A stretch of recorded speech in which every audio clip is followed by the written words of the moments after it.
MMC Hospital Podcast, from MMC to anywhere. Halo Metro Friends, bertemu lagi dengan saya Dr. Odeta Natatilova, dokter spesialis bedah di Rumah Sakit Metropolitan Medical Center. Pada kesempatan podcast kali ini, kita akan membahas tentang beberapa modalitas terapi pada pasien kanker payudara. Kembali saya bersama dengan narasumber, Dr. Farida Briani Sobri, untuk membahas tentang hal tersebut. Siang dokter, Siang, apa kabarnya dok? Baik. Kita baru ketemu minggu lalu tentang screening ya dok? Betul. Sekarang kita mau mengupas lebih lanjut tentang terapi-terapi yang ada untuk menangani kanker payudara. Baik, ya. Baik Metro Friends, kita mulai podcast kita kali ini. Dokter, kalau untuk pasien kanker sudah pada kesempatan lalu kan kita sudah bahas screeningnya, diagnosisnya. Kalau sudah terdiagnosis kanker payudara dokter, bagaimana atau apa saja modalitas pengobatan yang akan diterima oleh pasien itu, dok? Baik, terima kasih Dr. Odet. Jadi pengobatan pada pasien kanker payudara itu memang saat ini sudah sangat beragam dan sudah sangat majunya. Nah, macam-macam pengobatan itu adalah misalnya kita tahu tentunya operasi. Kemudian ada lagi terapi sistemik. Terapi sistemik itu artinya obat-obatan yang dimasukkan ke tubuh pasien dan bisa beredar sesuai dengan aliran darah pada tubuh pasien. Jadi sifatnya bisa menjangkau lebih luas. Kemudian yang ketiga adalah radioterapi atau sering disingkat radiasi. Operasi dan radiasi sifatnya lebih lokal dan regional.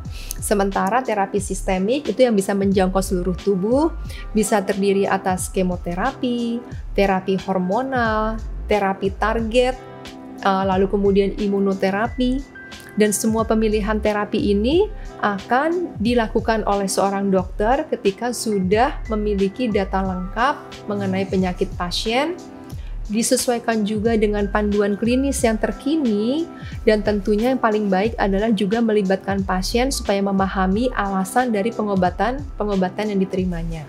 Dok, kalau bicara tentang operasi untuk kanker payudara, banyak sekali perempuan yang khawatir ya dok, kalau sudah terdiagnosis kanker payudara, pasti saya akan kehilangan payudara saya. Apakah itu benar dok?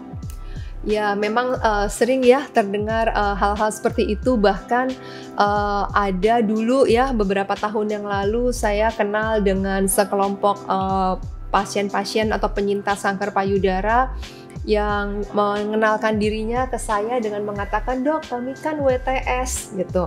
"Hah, WTS apaan?" "Wanita tetek 1." Karena begitu mindsetnya berpikir bahwa memang kalau kanker payudara pasti payudara hilang, tinggal sisa 1.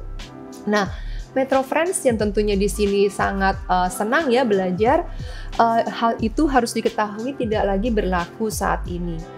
Saat ini yang namanya pengobatan kanker payudara, target utamanya bukan hanya mengendalikan kanker, artinya mengangkat kanker, menyembuhkan kanker, tapi target kedua adalah bagaimana pasien dan penyintas kanker payudara itu memiliki kualitas hidup yang baik.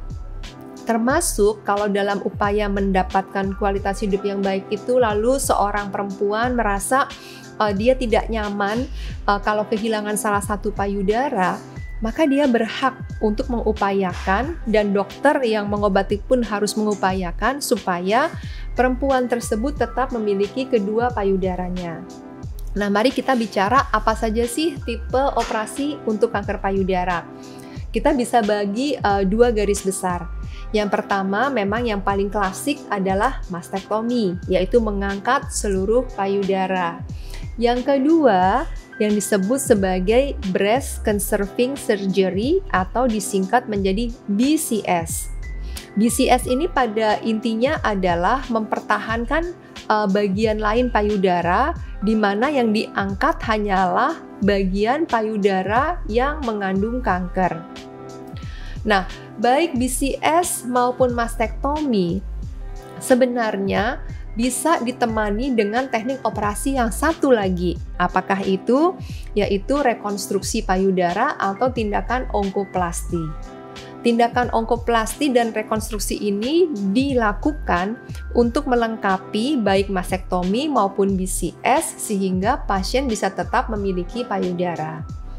Nah, alhamdulillahnya Kita di sini di Rumah Sakit MMC, tim saya itu sudah punya kerjasama dengan tim bedah plastik dan kerjasama kita cukup solid, sehingga memang kita sering melakukan tindakan-tindakan operasi kanker payudara yang kemudian dilakukan pula tindakan onkoplasti baik oleh tim saya sendiri atau rekonstruksi menggunakan microsurgery oleh tim bedah plastik. Dan bahkan terakhir kabarnya untuk angka pasien yang dioperasi kanker payudara yang ditemani dengan rekonstruksi, itu kita di rumah sakit ini angkanya tertinggi di Indonesia, setidaknya dari data pada tahun 2024 ini. Jadi sebetulnya sekali lagi Metro Friends dan semua perempuan di Indonesia yang memiliki atau diberikan cobaan kanker payudara tidak perlu khawatir, tidak perlu takut pasti kehilangan payudara. Seorang dokter yang menangani teman-teman tentu akan bisa diajak berdiskusi, ditanya apakah memungkinkan untuk mempertahankan payudara dengan BCS, atau kalau tidak mungkin bisa dikerjakan mastektomi, kemudian dilakukan rekonstruksi untuk membuat payudara yang baru. Begitu, Dok. Tadi dokter sudah singgung, Dok, tentang dua macam operasi pada pasien kanker payudara. Yang satu yang membuang seluruh jaringan payudara, yang satu yang masih ada jaringan payudara yang tersisa. Kalau untuk di antara dua itu, Dok, yang mana yang kira-kira lebih baik?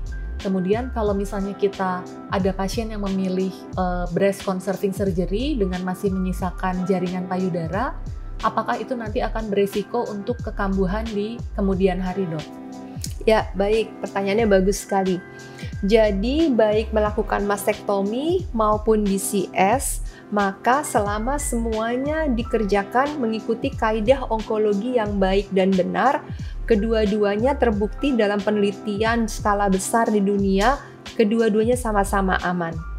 Angka harapan hidup pasien dari kelompok mastektomi maupun dari kelompok BCS itu sama-sama baiknya.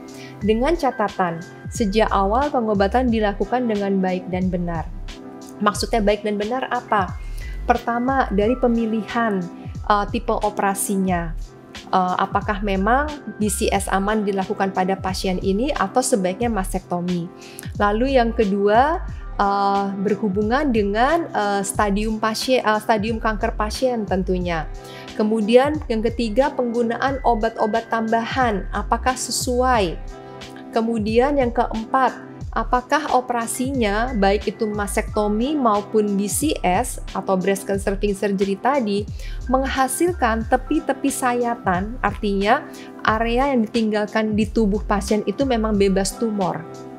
Jadi pada dasarnya adalah apakah BCS, apakah mastektomi, apakah ditambahkan onkoplasti dan rekonstruksi atau tidak ditambahkan, selama dokter yang mengerjakan sesuai dengan kaidah onkologi yang benar mulai dari awal sampai akhir, maka penelitiannya baik di dunia maupun apa yang kita miliki, angka-angka yang kita miliki di MMC ini sejauh ini masih sejalan. Jadi harapan hidup pasien masih sama-sama baik, angka kekambuhannya pun sama, dan tidak perlu khawatir kalau hanya BCS berarti akan dirugikan. Gitu. Dok, saya pernah punya pasien, kemudian cerita-cerita dari survivor juga, Dok.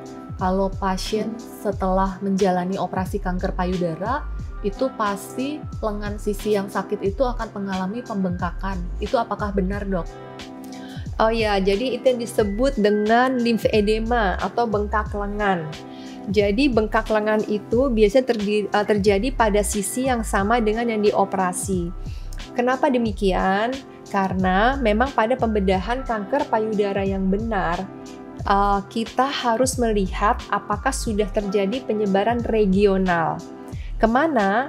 Yang paling awal dan yang bisa kita tangani secara pembedahan adalah ke daerah ketiak.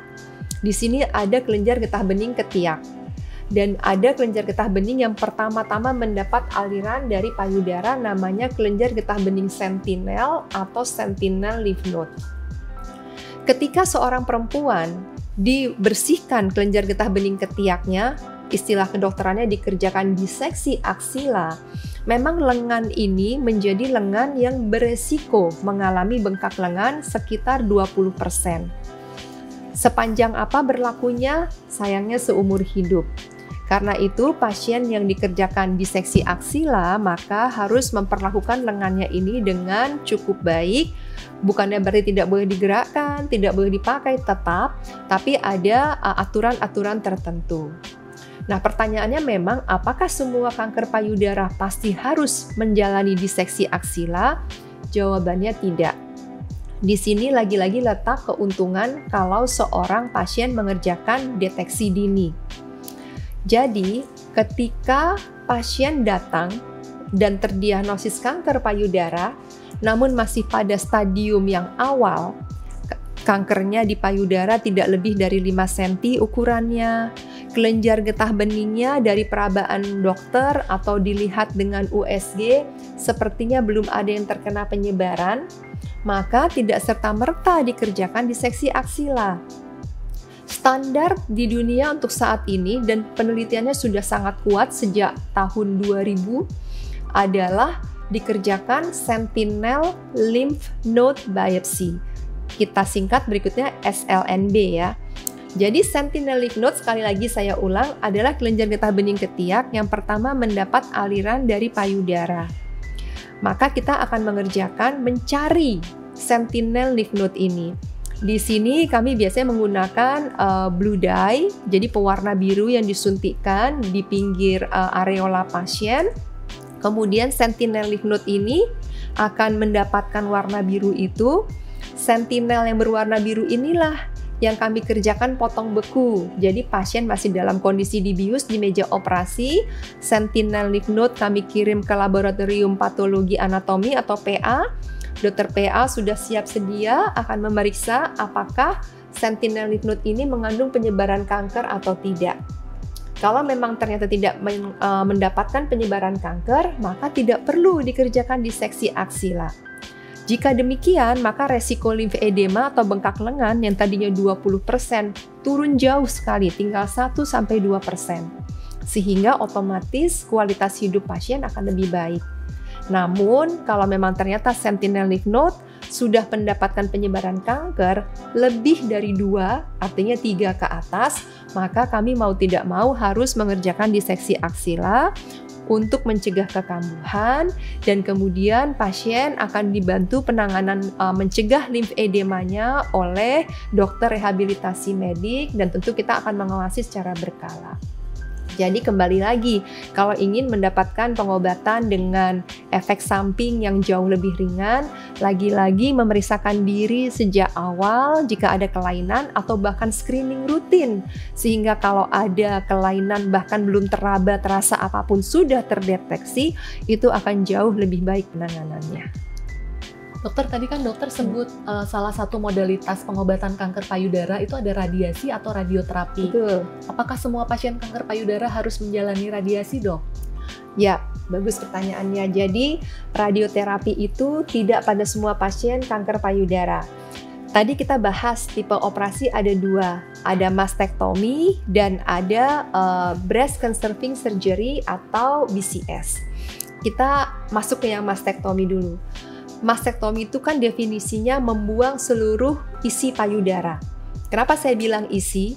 Karena kadang-kadang kita bisa mengerjakan mastektomi, tapi kulit dan puting payudara pasien masih utuh, kemudian diisi oleh materi lain yang tadi saya sebutkan di awal tindakan rekonstruksi payudara. Tapi ada juga mastektomi yang memang dibuang kulit seluruhnya. Nah, pada tindakan mastektomi di mana tidak ada sisa lagi jaringan payudara, maka radiasi belum tentu menjadi kewajiban. Kapan radiasi atau radioterapi harus diberikan pada pasien yang menjalani mastektomi? Jika yang pertama, kankernya besarnya lebih dari 5 cm. Jadi masa kankernya lebih dari 5 cm, maka dia wajib dilakukan radiasi.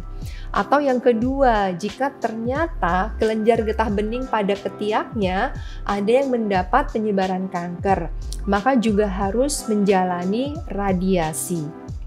Besar kanker Dan kelenjar getah bening ketiak ini memang wajib diperiksa secara teliti oleh dokter patologi anatomi yang mendapatkan jaringan yang sudah dioperasi, karena dengan bekal itulah dokter seperti saya akan bisa menentukan pada pasien masektomi apakah perlu radiasi atau tidak.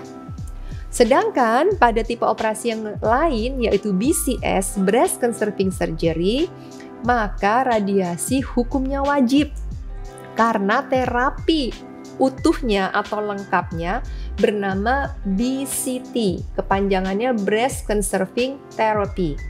BCT terdiri atas BCS dan radiasi. Dengan kata lain, kalau pasien di BCS saja tapi tidak diradiasi, berarti terapinya belum lengkap. Nah, ini Metro Friends harus tahu, karena kadang-kadang saya menjumpai juga pasien hanya dioperasi BCS tidak diberikan radiasi. Jadi ada indikasi masing-masing yang harus dipahami. Dok, kalau tadi kan dokter sudah singgung salah satu modalitas terapi kanker payudara diantaranya adalah radiasi atau radioterapi. Ya. Itu agar Metro Friends punya bayangan, Dok, bagaimana sih pelaksanaan terapi radiasi itu seperti apa, kemudian berapa lama dan dikerjakan di mana ya, Dok? Ya, jadi tentu radioterapi ini memang dikerjakan di rumah sakit dengan instalasi radioterapi. Memang tidak semua rumah sakit di Jakarta memiliki, karena memang diperlukan lahan dengan luas tertentu. Jadi, pada pasien-pasien yang kita tangani di sini, ketika ada indikasi radioterapi, maka akan dikirimkan ke kolega-kolega, yaitu spesialis onkoradiasi, yang kemudian akan mengevaluasi pasien dahulu. Dimulai akan dilihat berapa atau apa stadium pasien sebelum operasi, hasil patologi anatomi pasca operasi, jenis operasi yang dilakukan, dan sebagainya. Jadi radiasi ini umumnya dilakukan memang tidak bisa cukup 1 atau 2 kali saja, akan dilakukan beberapa kali. Kalau yang konvensional atau tergantung dari indikasi sesuai dengan penilaian dokter onko radiasi tadi, maka akan dilakukan umumnya sebanyak sekitar 30 kali. Terdiri atas 25 kali radiasi seluruh payudara dan area-area regionalnya, 5 kali booster pada bed tumor. Bed tumor itu tempat di mana letak kankernya berada.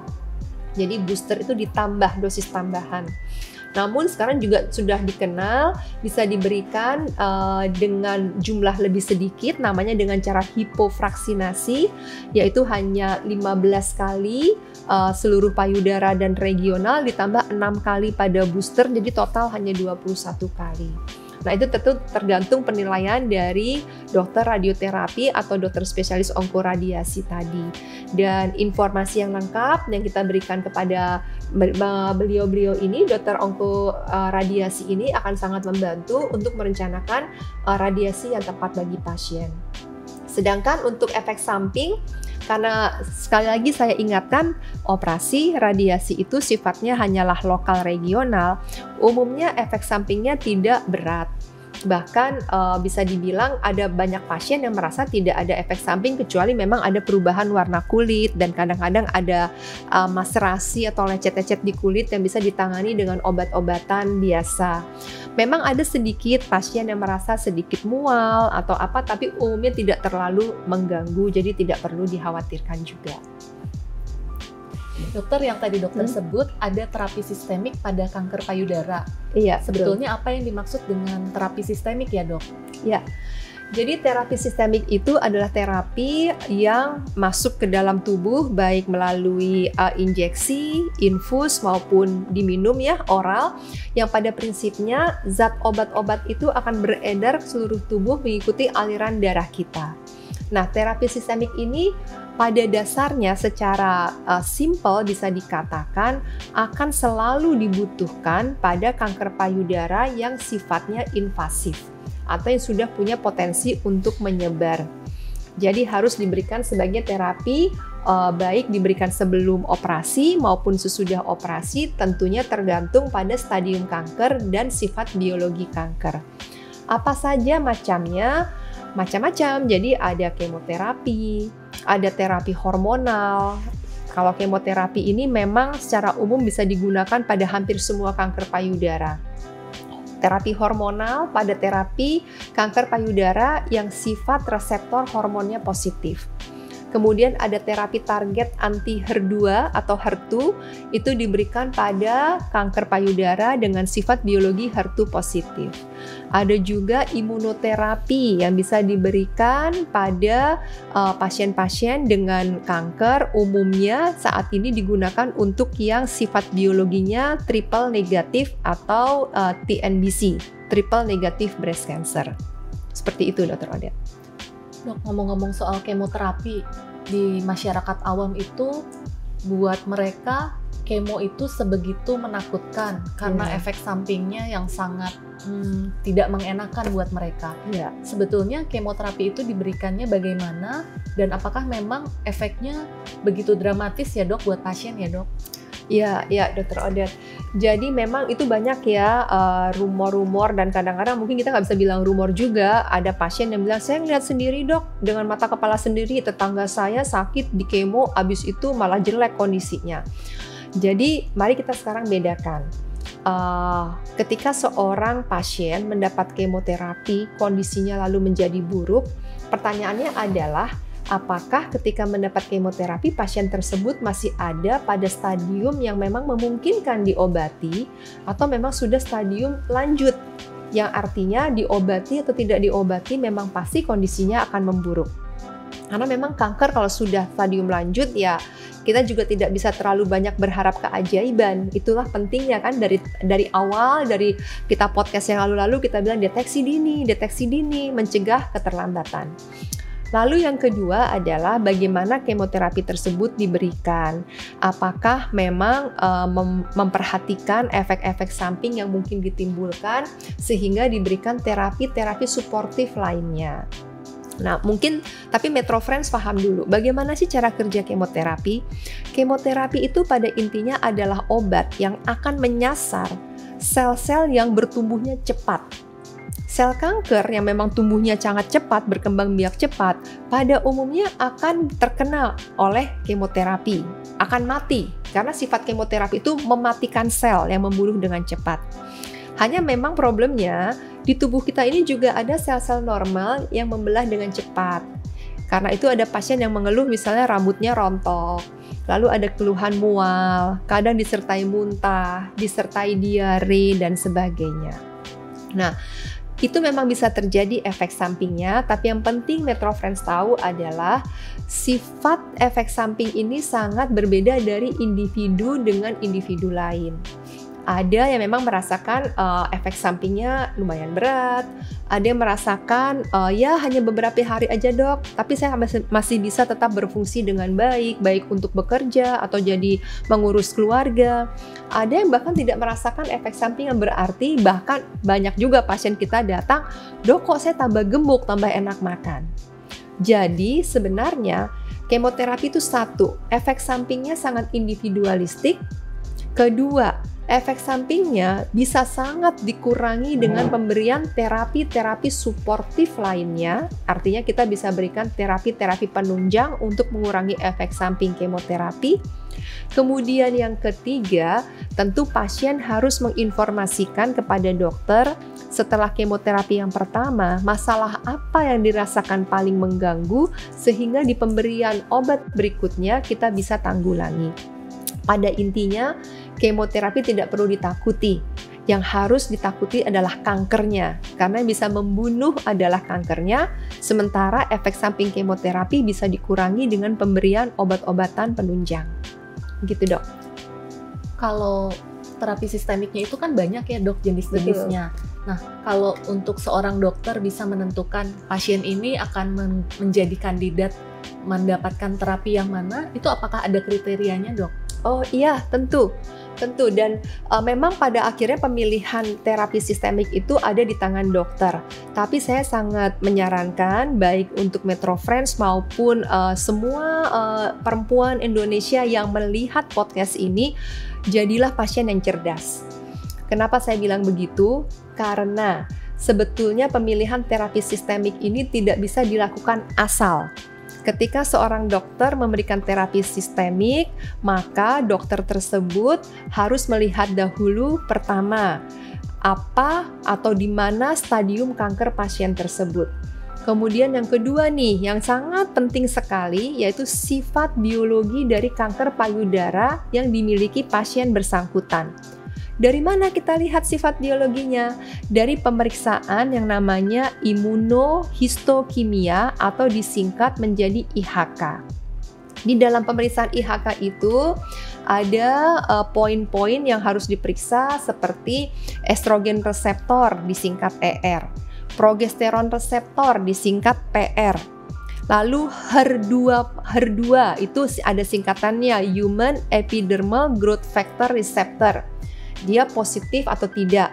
Kemudian kita biasa melihat Ki67.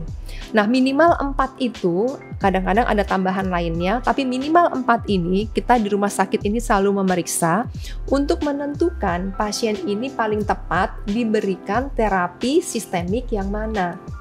Jadi, tidak bisa tiba-tiba semua pasien di kemoterapi. Bisa jadi ada pasien tidak perlu kemoterapi. Atau tiba-tiba pasien belum ada hasil IHK-nya, diberikan obat tertentu yang hanya bisa untuk pasien dengan ER-nya yang positif. Tidak bisa juga. Jadi, diskusi dengan dokter yang merawat teman-teman dan Metro Friends sekalian, terapi sistemik apa yang sebaiknya didapat. Dan mungkin di sini saya bisa membantu satu hal, selain tentu podcast MMC ini kita berusaha memberikan informasi sebanyak mungkin untuk teman-teman. Saya juga bisa memberikan satu hadiah, yaitu aplikasi yang saya buat, namanya Mammasip. Saya ejak ya. Jadi Mammasip itu ejaannya MAMMASIP. Mammasip. Teman-teman bisa download di Android, bisa download di iPhone, silahkan.